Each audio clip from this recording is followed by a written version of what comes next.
tudo bem? Meu nome é Carolina Chaves, eu sou neuropsicopedagoga e também psicanalista. O tema do nosso vídeo de hoje é autoconhecimento. Esse é um assunto que eu costumo sempre tratar nos meus vídeos porque eu considero a base de um bom alicerce das nossas ações, das nossas decisões. Ele é uma base fundamental para que a gente possa ter sucesso em todas as áreas da vida. Mas como que a gente faz essa transição? O que de fato é o autoconhecer? Imagina que você é uma pessoa que vem sendo construída de acordo com as suas vivências no decorrer da sua vida, desde o dia em que você nasceu até o dia de hoje. Na maioria das vezes, até uma determinada idade, você não tinha absolutamente nenhum domínio sobre qualquer coisa que acontecesse na sua vida, ou até mesmo sobre as suas emoções ou ações sobre aquilo que te acontecia. E também, uma coisa que eu acho que vale muito a pena a gente falar, principalmente em se tratando de terapia psicanalítica, a gente lida muito com o subconsciente.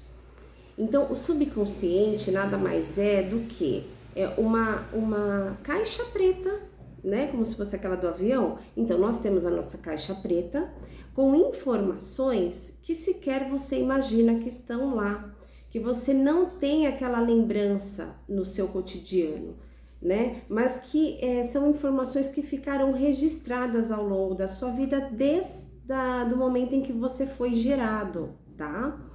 Então, nós vamos trabalhando emoções, né, juntamente ali o terapeuta e o paciente, para que ele comece de uma forma muito tranquila, né, e natural a trazer à tona, permitir que venha à tona determinadas lembranças. Alguns terapeutas usam a hipnoterapia, tá? Que é aquela questão, né, da hipnose e tal, mas assim, eu particularmente não trabalho com essa técnica, mas ela é muito recomendada nesse caso para conseguir acessar o subconsciente.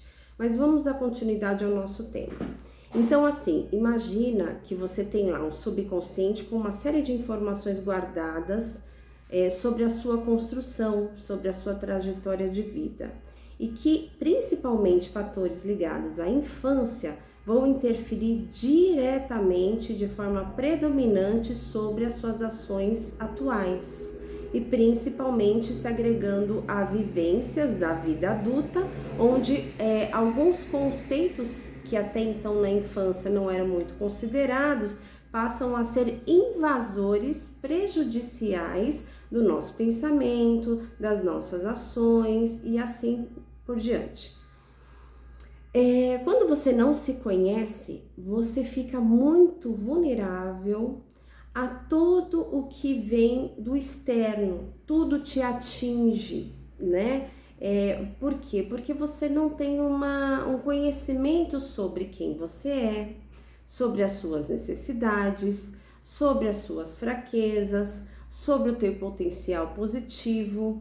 Então, você não sabe, por exemplo, quais são as suas virtudes, quais são as suas fraquezas, qual o seu potencial de sucesso. E por aí vai.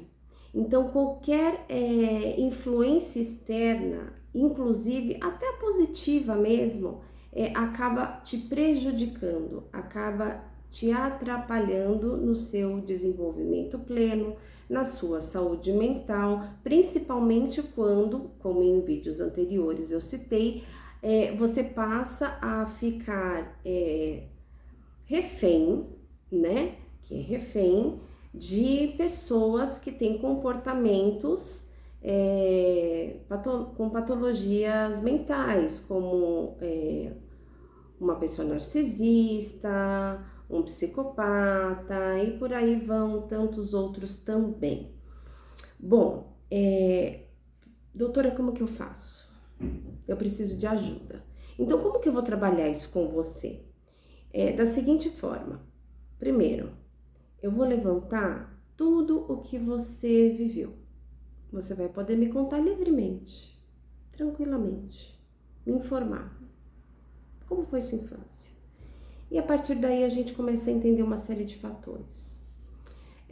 Crianças que sofreram maus tratos, abusos físicos ou sexuais, alienação parental,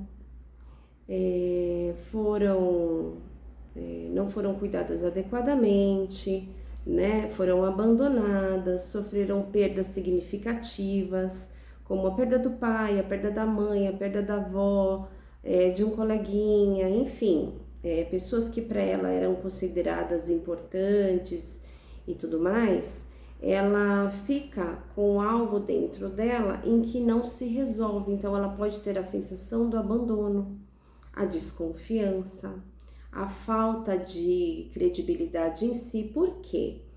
Ela pode entender que ela não é boa o suficiente para ser amada, que ela pode entender que ela não é boa o bastante. Por exemplo, quando tem uma criança em um abrigo e que demora muito para ser adotada, ou isso nem acontece no decorrer da vida, pode ser sim que ela se depare em algum momento ali da vida dela com aquela sensação de inferioridade, principalmente porque ninguém me quis. E por que ninguém me quis? Porque eu não sou uma pessoa na condição de ser aceita, amada, enfim, que ela não tenha ali o que ela considera adequado para ter uma família, para ter um ambiente, para merecer, na verdade, né? Ela não se considera merecedora de um ambiente onde tenha um pai, mãe, irmãos, carinho, proteção, conforto e etc. E isso pode se estender por toda a vida dela. Ao contrário também de crianças que não passam por sequer nenhuma situação de financeira difícil, ou que pertencem à família, sim, que tem uma condição financeira excelente, que fazem todas as vontades do filho, levam o filho para passear e tudo, mas, né, pagam as melhores escolas, compram as melhores roupas, conhece os melhores lugares do mundo, os melhores parques, enfim, tem toda aquela, né, uma vida confortável e socialmente muito bem sucedida, mas que na sua vida particular, familiar, ela não tem troca com o pai ou com a mãe, ou porque o pai e a mãe trabalham muito, porque ela é criada pela babá, porque ela é uma criança que tem muitas atividades durante o dia, então ela começa a se sentir, primeiro, desamparada, segundo, um estranho no ninho. Por que isso? Porque ela fala, poxa, né, todo mundo tem suas ocupações, seus afazeres. Em algum momento ela pode se perguntar, será que eu deveria estar aqui? Será que de fato eu pertenço a essa família? Será que eu não fui adotado? Tem essa questão, tem muita criança que fica com isso na mente, porque ela pensa, poxa, eles me dão de tudo, mas me dão de menos, o que eu mais preciso, que é um pai e uma mãe de verdade, que se importa comigo, com as palavras, com as ações, que conversam, que brincam, que quando eu chamo para brincar me dão atenção, que quando eu tenho uma dúvida, uma pergunta, seja ela corriqueira ou não, e detalhe, tá? Vou deixar um alerta aqui para esses pais. Pais, tios, avós, professores, todo mundo que lida com criança. Não existe bobagem, não existe pergunta sem fundamento ou menos importante. Se a criança se dirigir até você e pedir a sua atenção, por menos tempo que você tenha, dê atenção a ela. Escute o que ela tem para te dizer. Criança, muitas vezes, principalmente pequenas, elas não sabem contar situações de abusos que elas estão vivendo. E é nesse momento que ela consegue se comunicar de uma forma, nas entrelinhas, de uma forma sutil.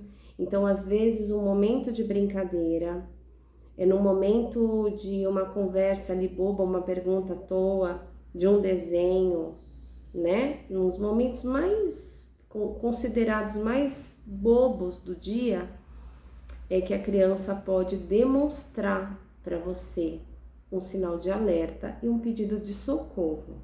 Então, pai, mãe, professores, avós, tios, babás, fiquem atentos e não sejam omissos, tá? Por isso que é importante você conhecer o seu filho, conhecer o seu neto, e como que a gente conhece as crianças que que estão convivendo com a gente? É de verdade convivendo, estando junto, vivendo com, brincando, dando atenção. Ah, mas Carol, a minha vida é muito corrida, não tenho tempo. Tem.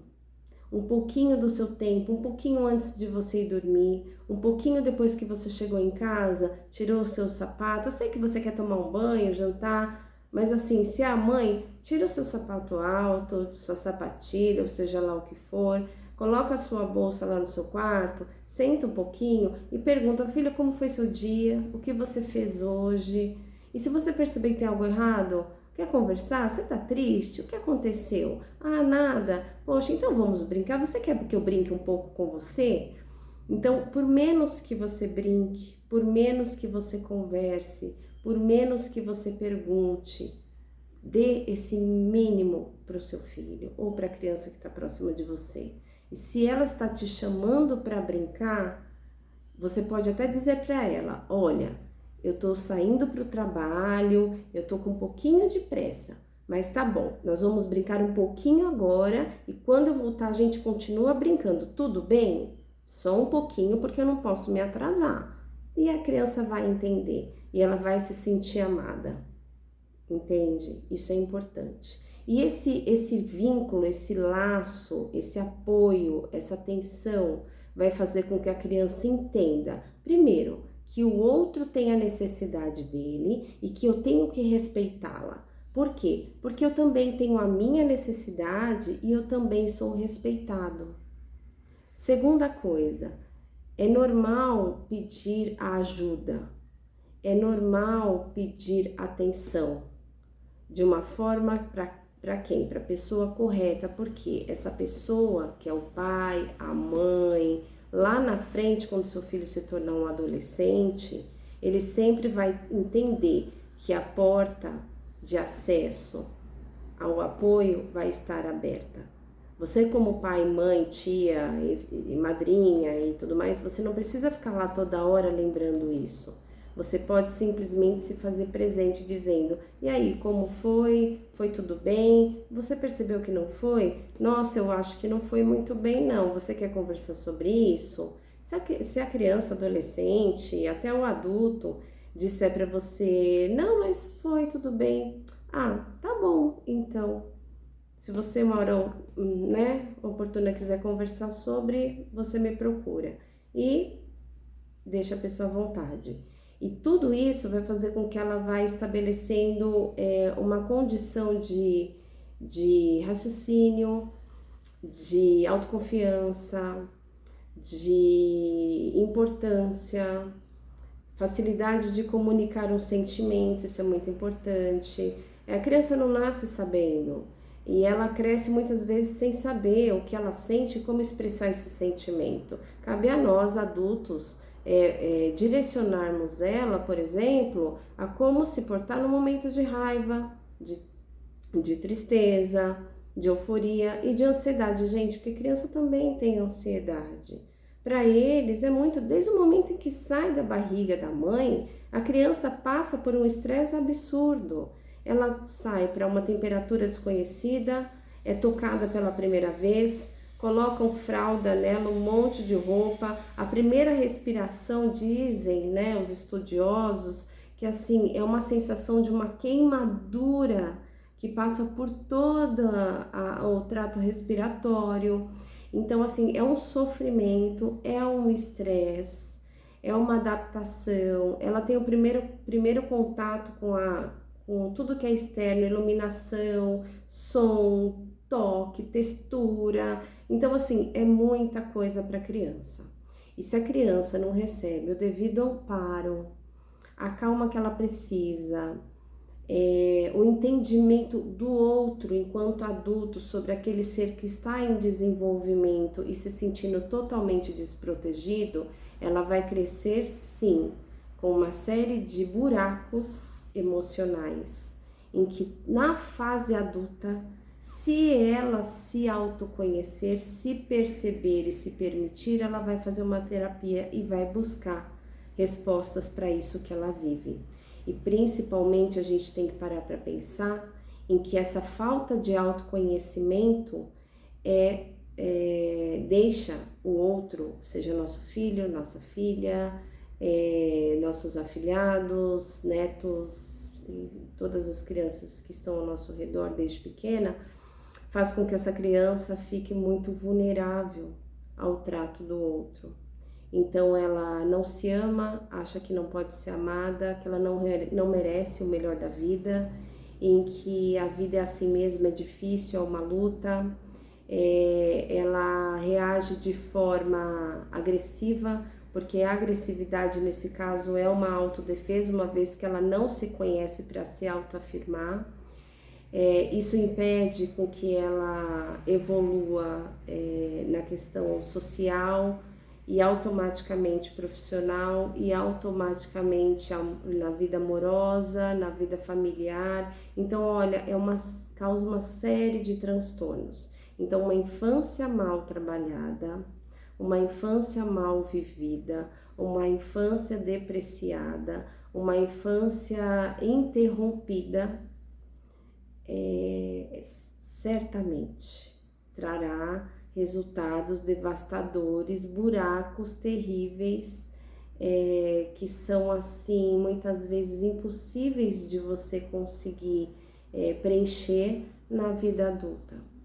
E pode trazer malefícios irreparáveis. Então, vamos parar para pensar sobre isso.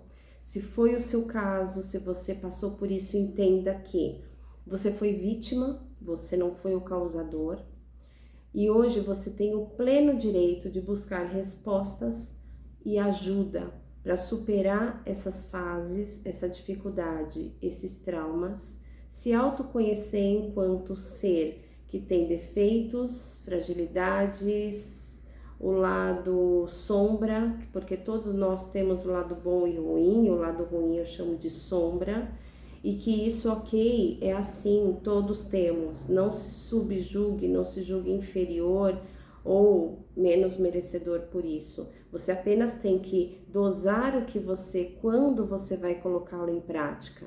O que é esse lado? O que ele determina na sua vida? O que ele implica na sua vida? E como que você domina e não ele domina você? Então, tudo isso é muito legal, é um processo lento, mas quando ele se instala de forma efetiva, é uma transformação que causa, e essa transformação ela já é irreversível. Uma vez que você transformou a água em vinho, o vinho não vai voltar a ser água novamente, ok? A minha mensagem é essa, sempre vale a pena. O autoconhecimento é o fator fundamental para você alcançar uma vida de sucesso, a sua saúde mental e principalmente uma vida plena, social, financeira, familiar e acima de tudo, se dá o direito de ser feliz como você realmente é. Até o próximo vídeo, espero que você tenha gostado. Se gostou, deixa o seu like, o seu comentário. Um abraço e até a próxima. Tchau, tchau!